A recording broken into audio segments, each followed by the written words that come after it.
We now know that Hayden Wesneski is officially the 5th starter. So Adrian Sampson was optioned to AAA. That's probably the biggest roster move related news around the Cubs here in the last couple weeks since we last recorded. I will take full responsibility for why that has not happened sooner.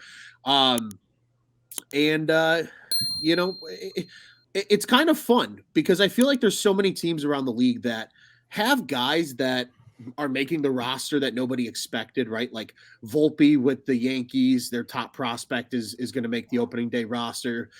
I'm so pissed that Walker made the opening day roster with the Cardinals because inevitably he's going to be a Cubs killer. We just all fucking know it, or at least I know it. I can feel it in my bones.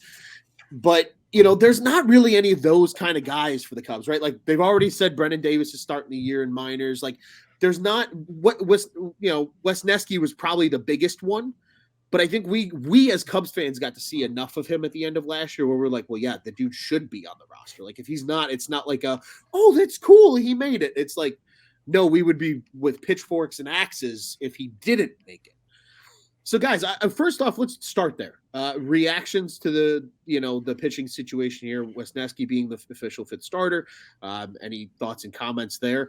And then I think we need to talk about a little bit about this third base and just kind of what happens here. And we'll let the conversation go here a little bit here. Just what happens now with the rest of the roster come opening day. Maybe any hot takes you have in terms of personnel that are making the roster, and so on and so forth. But, gentlemen, I'll open the floor to you guys. Anybody that's got a thought. I mean, he's been really good in spring, so it's good to see, as Jeremiah says here, Wesneski making the opening day roster as starter number 5. Love it. We've talked about it on this show for the past, 3 episodes. I think we've all been calling for Wesneski, and what makes it even sweeter is the fact that, like, all spring long, David Ross has talked about how he feels already like he's almost like a vet. Like he's got that mentality to him, and you love to see that. Now, I won't go too far into my thoughts on him just because I might be saving that for a prediction later. Yeah, man, love it. Now, with that being said, with Javier Assad, that guy was legit during the WBC as well. And like he dominated, especially during his last 2 outings, and he just showed, Wesneski can be a 5th starter. Assad can be a starter when he needs to be, but Assad also showed that, hey, I can throw you guys some, multiple innings out of the bullpen as well. So with Wesneski getting a starting spot doesn't really necessarily mean that's a downgrade for Assad, because Assad can still be a nasty weapon on this pitching staff. Yeah, but I'm happy for Wesneski, man. He deserved it. Yeah, 100%. And I'm glad you brought up Assad, because I do think, if anything, that WBC performance might have been something that the Cubs wanted to see, right? Like, hey, we've had him start, and he's pretty exclusively, even in the minors, been a starter. What does he look like coming out of the pen? Yeah. And like you said, I mean, he was, and especially against guys like, and this is no knock on who Wesneski faced, but especially against some of the hitters that Assad faced in the WBC, like all-star MVP caliber hitters, right? And did very well.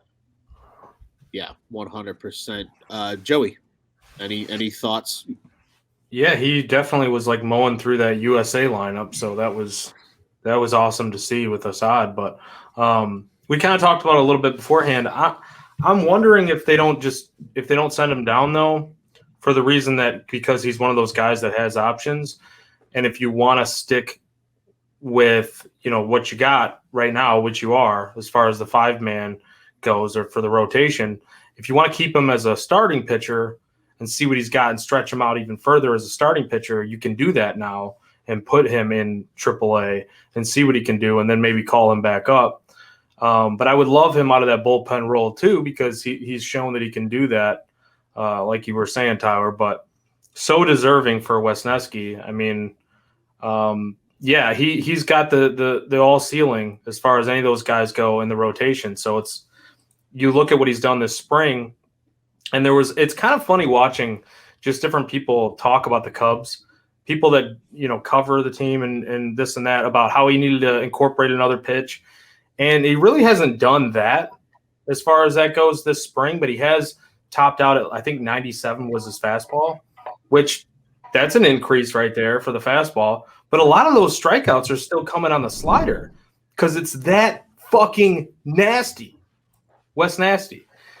And I mean, maybe that's just who he is. It doesn't really matter, maybe. I know he's going through some of these lineups are, minor league level type of lineups that he's facing in the spring. So it's not necessarily, you're not going to look at this and be like, oh, he's going to do this all season long.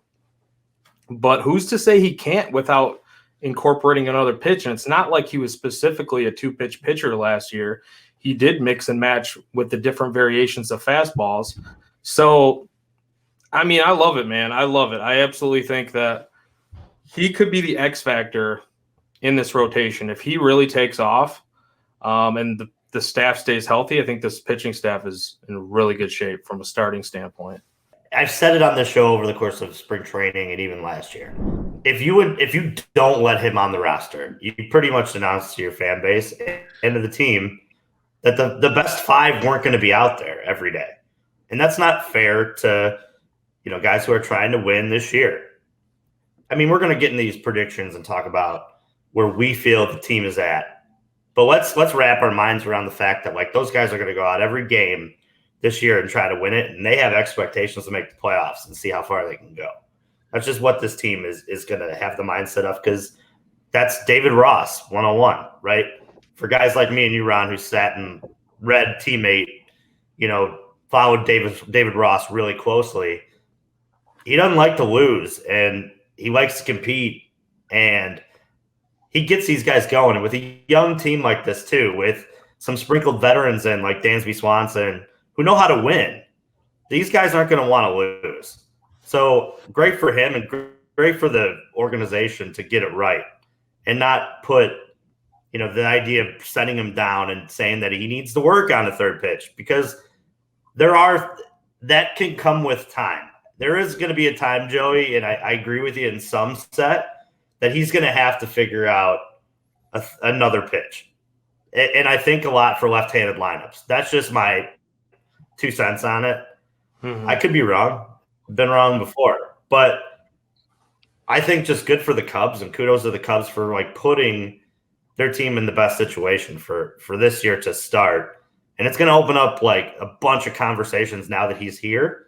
And if he outperforms, there's some guys coming back with, some big name merit to their name.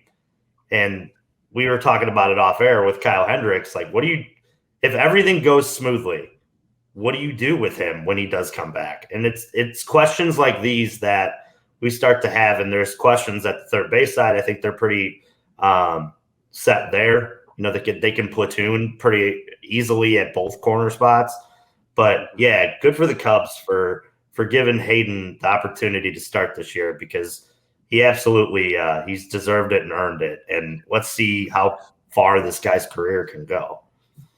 100%. Nick, any additional points here on Wesneski?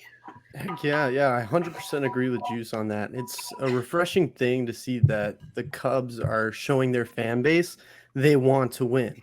By solidifying that 5th spot with Wesneski, you're showing us you want to win. That slider is just absolutely, as you know, nasty. So we saw flashes last year, and spring training was going to be a time in which we knew he was going to have to prove himself. And we were just hoping, all 5 of us, I'm sure, we're just hoping that the Cubs were going to make the right decision after he showed us what he can do. So it's great to see. And I'm just glad to see that the Cubs made the right decision here. And Juice is 100% right. It's showing us that they are ready to win. And the depth at that pitching spot, as Tyler touched on it with Assad, it just makes me so happy, because on the other side of town, we were talking before, the White Sox, disastrous. I mean, if you have a guy, God forbid, go down, you have someone right behind that can be fully capable in filling that spot and maybe even launching their career even higher. There are guys hungry right now. So it's just great to see, but I'm really happy for Hayden. From the very start of spring, he was a guy that I was looking at to do great things, and he's just blown those expectations out of the water for me. Yeah, and speaking of great things, just quick numbers on what Wesneski did in spring. 3-1 record. Take that for what it is, but those 3-1 wins are a team best.